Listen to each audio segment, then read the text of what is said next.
HassleConsulting.com. Questions, answers, go there. June is Worthless Degree Awareness Month. Make sure you don't F up your life by getting a worthless degree. Get the book Worthless at Amazon.com.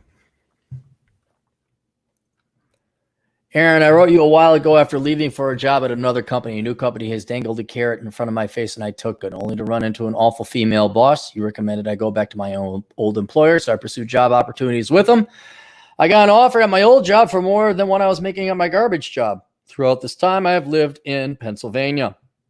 Recently, our state government has been a total mess. The great and merciful Corona has given our esteemed Democrat governor the excuse he needed to become a full-on Leninist.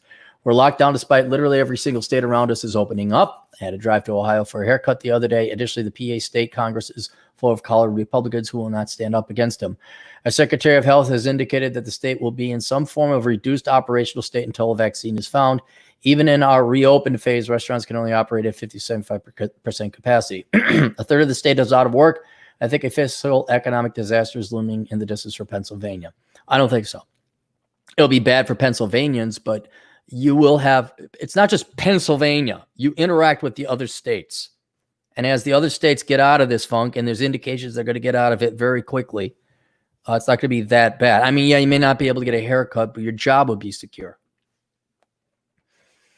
I think it's not really a matter of if, but when and how high PA taxes will increase.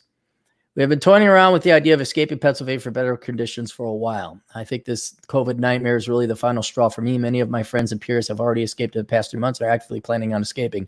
For me, Florida and Texas are especially tempting targets as my job field in both states is booming. In Florida, I was looking at Tampa, St. Petersburg, and in Texas, I was looking at Dallas. I agree. Those are my two favorite towns in those two states. North Carolina is also a booming location, but I'm not as bullish as them as I am Texas and Florida. North Carolina is quickly turning into a mini Virginia. What's the difference? I'm just a dumb Midwester. Why I crossed one line. Now looks the same to me. I'm familiar with your philosophy of reconnaissance. I have trips planned to both of these locations later this year. I've also previously visited Florida many times. I really like the state, even with the humidity at certain times of the year. My primary concern is how is my resume going to look? Since I've had 2 jobs in the past year, I'm concerned if I will come across as a job hopper to future employers. Here's what my resume will look like. Company 1, 1.5 years. Company 2, 6 months. Company 1, 5 months. I know I obviously wouldn't just quit my current job and move there with nothing lined up. That's a mistake. I'm concerned looking forward if this will come across as job hopping, non-committal. Who knew that employers would be as fickle as modern American women? Well, yeah, but see, that's not too bad a resume. And in light of the Corona stuff going on, people are going to say, oh, 2020, yeah, the year of perpetual fuck-upness. Yeah, we see why you only like. They're just going to assume. So it's not that bad, but do you think it's worth the risk of being perceived as a job hopper to escape Pennsylvania? What would you do if you were me? So recruiters keep reaching out to me from these 2 cities, and I have yet to actually take them up on a call. This time before I make this decision, I'm coming to you with advice. Yes, I have vetted the companies they're calling me about. They're all solid employers with above 4.0 Glassdoor ratings. I have friends who work at the companies and love it. Remote, flexible work, good pay, great culture. Appreciate the time. Let me know pricing. Any questions, keep my name anonymous. I say, well, what do you do for a living? You have a real legit job that's in demand. His career is in such demand that employers are lucky to keep you for the 1 month or 2. And this does affect my decision. Is your career something serious? Or is it just like you work some job to get by? No, you're very serious. It's legit. Like if you're flipping burgers and say, fuck it, no one's going to care. How long do you think you can last in your current job having to deal with Pennsylvania politics? If need be, I could probably last another couple of years. And what kind of job offers are you getting down from Florida or Texas? Similar to what you have in that place. Pay is moderately higher in places in Florida and Texas than what I have now. Pay for it. Okay. All right, here's what you're going to do. You have 2 things going with you that your boss will probably understand. One, you're in a highly in-demand field. And that's how you get promoted, is you go work for the competition. It is very nice of your company to take you back. I think you owe them at least a year of work. I would throw in some extra overtime, just to they ask, well, no, just, helping out. But at the same time, fuck corporate loyalty.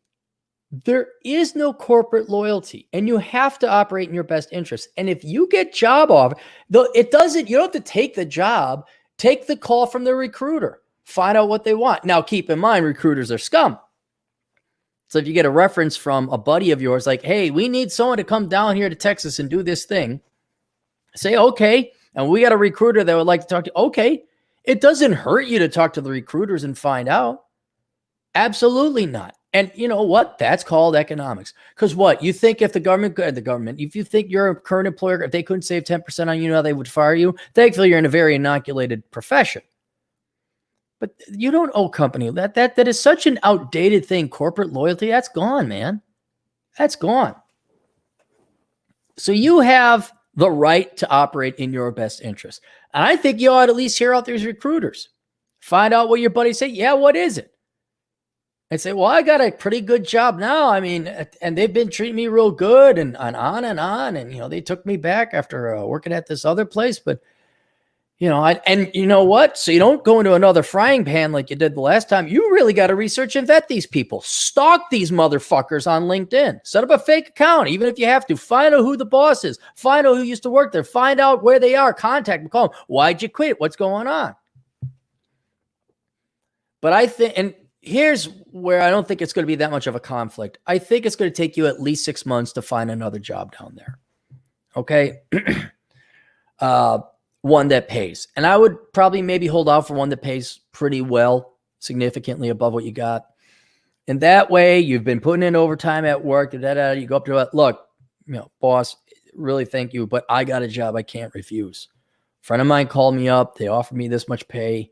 And the other thing, aside from COVID and all that, and the fact you're in high demand, because you say, I just can't handle Pennsylvania. I can't do it, boss. I'm sick and tired of paying property income taxes, both state and local. I think Pennsylvania has local income taxes. I'm sick and tired of the snow. And I'm sick and tired of this lockdown. I can go to Texas. I can go have a meal, not be treated like an adult. And you know what? He's probably going to understand. So I think, so what good faith you do to your boss, fuck the corporation, but to your boss who took you back, bust your ass off there. Don't overdo it at 80 hours a week. Put in some good time, make sure you're helping them out. Certainly hear what the other employers have to offer. Nothing wrong with see what your buddies down south say. And if all of a sudden there comes a deal that they offer you a good deal and it's like a lot, you're like, okay. Do you go to say, like, I'm sorry, boss, I got a deal I can't refuse. And it's not you. It's not the company. It's Pennsylvania. It's the taxes. It's the snow. I'm sick of it. And I'm going to Florida where it's sunny and there's Republicans and there's no state income taxes and there's still occasionally a hot chick. Ooh, Pennsylvania woman. Oh, what do they look like? Oh. All right, there you go. Questions, answers. assholeconsulting.com. If you guys are sick of the lockdown, why don't you get this book called Worthless, Young Person's Indispensable Guide to Choosing the Right Major. And then this other book, How to Become a Millennial. Yeah, those are great books, I'd say. That'll keep you occupied. All right, we'll see you guys later. Toodles.